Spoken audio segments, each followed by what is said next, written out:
തെരഞ്ഞെടുപ്പ് തീയതി പ്രഖ്യാപിച്ചതോടെ ബീഹാറിൽ സീറ്റ് വിഭജന ചർച്ച വേഗത്തിലാക്കി മുന്നണികൾ. ഇന്ത്യ സഖ്യയോഗങ്ങൾ ഇന്ന് പാറ്റ്നയിലുണ്ട്.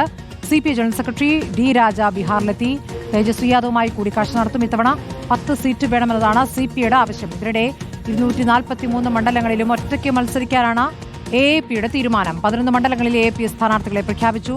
പ്രശസ്ത ഗായിക മൈഥിലി ഠാക്കൂർ BJP സ്ഥാനാർത്ഥിയായി മത്സരിച്ചേക്കുമെന്നും സൂചനയുണ്ട്.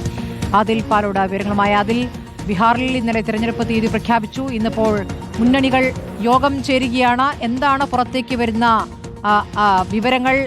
കോൺഗ്രസിന്റെ ആലോചന എങ്ങനെയാണ്? കഴിഞ്ഞ തവണത്തേതുപോലെ സീറ്റുകൾ കൂടുതൽ ആവശ്യപ്പെടുമോ അതോ വിട്ടുകൊടുക്കാനുള്ള ഒരു തയ്യാറെടുപ്പിലേക്ക് നീങ്ങുമോ?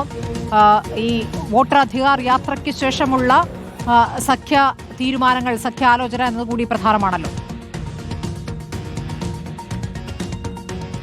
ഉറപ്പായും അങ്ങനെ തന്നെയാണ്. ഞാനിപ്പോൾ നിൽക്കുന്നത് സ്മൃതി ലാലു പ്രസാദ് യാദവിന്റെ വീടിന് മുന്നിലാണ്. RJD അധ്യക്ഷൻ ലാലു പ്രസാദ് യാദവിന്റെ വീടാണ് നമ്മൾ ഈ ദൃശ്യങ്ങളിൽ കാണുന്നത്. ഇവിടെയാണ് നിർണായകമായ ചർച്ചകൾ ഇപ്പോൾ പുരോഗമിച്ചുകൊണ്ടിരിക്കുന്നത്. പ്രത്യേകിച്ച് കോൺഗ്രസ് കൂടുതൽ സീറ്റുകൾ വേണമെന്ന് പറയുമ്പോഴും വിട്ടുവീഴ്ചയ്ക്ക് തയ്യാറാണ് എന്ന സൂചനകൾ കൂടി പുറത്തു വരുന്നുണ്ട്. മാത്രമല്ല, കഴിഞ്ഞ 2020-ലേതുപോലെ നിർബന്ധപൂർവ്വം വാശി പിടിച്ച് കൂടുതൽ സീറ്റ് വാങ്ങി പരാജയപ്പെട്ടാൽ അത് ഇന്ത്യ സഖ്യത്തിന്റെ ഭാവിയെ തന്നെ ബാധിക്കുമെന്നൊരു വിലയിരുത്തൽ പൊതുവിൽ തന്നെയുണ്ട്.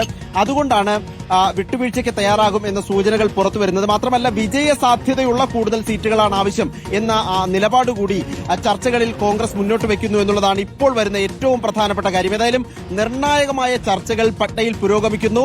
ഒന്ന്, RJDയും കോൺഗ്രസും തമ്മിലുള്ള ചർച്ചയാണ്. രണ്ട്, ചെറു പാർട്ടികൾ, പ്രത്യേകിച്ച് കമ്മ്യൂണിസ്റ്റ് പാർട്ടികൾ CPI, CPIM, CPI-ML അടക്കമുള്ള പാർട്ടികൾ കൂടുതൽ സീറ്റ് ആവശ്യപ്പെട്ടുകൊണ്ട് രംഗത്തെത്തിയത് തലവേദനയാണ്. പ്രത്യേകിച്ച് CPIയുടെ ആവശ്യം 10 സീറ്റ് വേണമെന്നാണ്.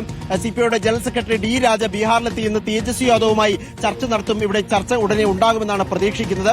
ഇതിനൊപ്പം തന്നെ NDAയിലാകട്ടെ ചെറിയ പാർട്ടികൾ ചിരാഗ് പസ്വാന്റെ LJP അടക്കമുള്ള പാർട്ടികൾ കൂടുതൽ 40ഓളം സീറ്റ് വേണമെന്ന ആവശ്യം ഉയർത്തുന്നു. ഏതായാലും പലതരത്തിലുള്ള തലവേദനകൾ രണ്ട് മുന്നണികൾക്കുമുണ്ട്. ചർച്ചകൾ ഇപ്പോഴും തുടരുകയാണ്. മറ്റൊന്ന്, ഇന്ത്യ സഖ്യത്തിൽ 2024 തെരഞ്ഞെടുപ്പിലുണ്ടായിരുന്ന ആം ആദ്മി പാർട്ടി ഹരിയാനയിൽ പിന്നീട് മാറിയാണ് മത്സരിച്ചത്, ഒറ്റയ്ക്കാണ് മത്സരിച്ചത്, ദില്ലിയിൽ ഒറ്റയ്ക്കാണ് മത്സരിച്ചത്. സമാനമായി ബീഹാറിലും ഒറ്റയ്ക്ക് മത്സരിക്കുമെന്ന് പ്രഖ്യാപിച്ചിരിക്കുന്നു. 243 സീറ്റിലും സ്ഥാനാർത്ഥികളെ പ്രഖ്യാപിക്കുമെന്ന് അറിയിച്ചിരിക്കുന്നു. 11 സീറ്റിൽ ഇതിനോടകം തന്നെ സ്ഥാനാർത്ഥികളെ പ്രഖ്യാപിച്ചു കഴിയുകയും ചെയ്തു. ഏതായാലും പട്നയിൽ തിരക്കിട്ട ചർച്ചകൾ, സീറ്റ് വിഭജന ചർച്ചകൾ അതിവേഗം പൂർത്തീകരിക്കാനുള്ള ഒരുക്കവും നിർണായകമായ ചർച്ചകളുമാണ് പുരോഗമിക്കുന്നത്.